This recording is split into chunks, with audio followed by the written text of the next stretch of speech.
স্থানীয় প্রার্থী হলে তাদের মনের আশা পূরণ হবে। এর আগে যারাই এখানে এমপি ছিলেন তারাই বাইরে থেকে এসে নির্বাচন করেছেন। ক্যান্ডিডেট বাছাই যদি লাঙ্গল ভুল করে তাদের খেসারত তাদেরকেই দিতে হবে। আপনারা জানেন ত্রয়োদশ সংসদ নির্বাচন, এই নির্বাচনে আমরা কয়েকদিন আগে দেখলাম যে আমাদের ইনকিলাব মঞ্চের সভাপতি শরীফ ওসমান হাদি সাহেবকে গুলি করে আহত করা হয়েছে। তিনি অলরেডি সিঙ্গাপুরে গেছেন। তা আমাদের অলরেডি সারা বাংলাদেশের যত ক্যান্ডিডেট আছে সকলেই আসলে আমি মনে করি আতঙ্কের মধ্যে আছে একটা এই বিষয়গুলা। তাই আমরা চাই যে সারা বাংলাদেশের যত ক্যান্ডিডেট আছে তাদের নিরাপত্তার বিষয়টা সরকার মাথায় রাখবে।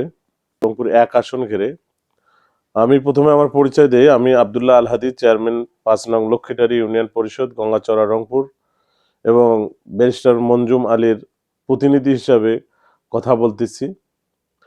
রংপুর 1 আসনে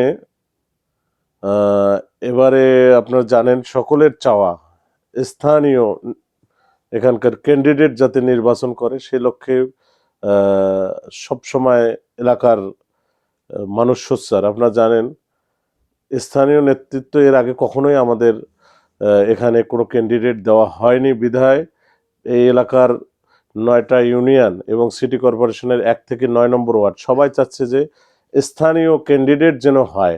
স্থানীয় প্রার্থী হলে তাদের মনের আশা পূরণ হবে।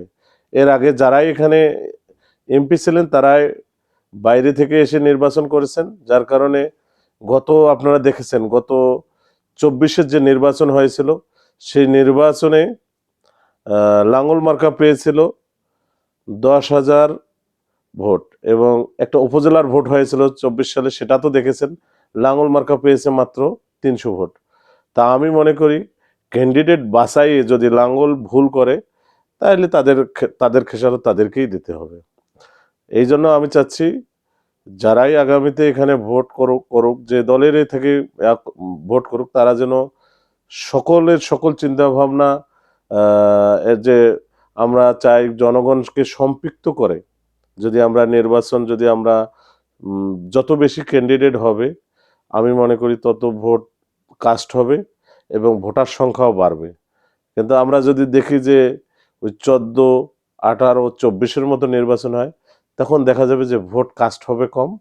মানুষের যে আশার প্রতিফলন যেটা যে এই সরকারের সময় একটা সুষ্ঠু নির্বাচন হবে সেটার আমি মনে করি যে প্রতিফলন হবে না।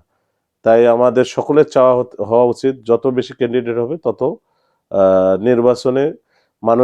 মানুষ ভোট দিতে যাবে এবং নির্বাচনটা সুষ্ঠু হবে বলে মনে করি আমি। রংপুর 1 আসন থেকে সকল মানুষের চাওয়া স্থানীয় ক্যান্ডিডেট তারা চাচ্ছে এখানে আমাদের যে সমস্যাগুলো আছে স্থানীয় ক্যান্ডিডেট হলে তার কাছে যা মানুষ সে আশাগুলো হয়তো বা তাদের প্রতিশ্রুতি দিতে পারবে এবং প্রতিফলনও দেখতে পাবে। যেমন আমাদের এখানে তিস্তা মহাপরিকল্পনা আমাদের 1 নম্বর, তার কারণ গঙ্গাচড়ার মানুষ সকালে উঠে রংপুরে যায়। আপনারা দেখেন প্রতিদিন 20-30 হাজার মানুষ রংপুর শহরে তারা কাজের জন্য যায়। তাই এটা আমাদের জন্য দুঃখের বিষয়। দীর্ঘদিন ধরে যারা এখানে রাজনীতি করে আসছে তারা এই বিষয়গুলো কখনো আলোচনায় নিয়ে আসেনি। তাই আগামীতে এখানে যারাই নির্বাচিত হয়ে আসবে তাদের 1 নম্বর এলাকার মানুষের কর্মসংস্থানের জন্য কাজ করতে হবে, এলাকার উন্নয়ন করতে হবে। তিস্তা নদীর শাসন আমাদের মেইন সমস্যা হলো তিস্তার শাসন। বিশেষ করে আমাদের 9টা ইউনিয়নের 7টা ইউনিয়নে তিস্তা ঘেঁষা। এই 7টা ইউনিয়নের মধ্যে 3টে ইউনিয়নের মাঝামাঝি কিন্তু তিস্তা নদী চলে গেছে। তাই আমাদের এই তিস্তার এখন যেমন ডান তীরে কাজ হয়েছে, বাম তীরে আমাদের কাজ হয়নি। আমাদের আগামী লক্ষ্য উদ্দেশ্য হলো বাম তীরে যাতে কাজ করতে পারি।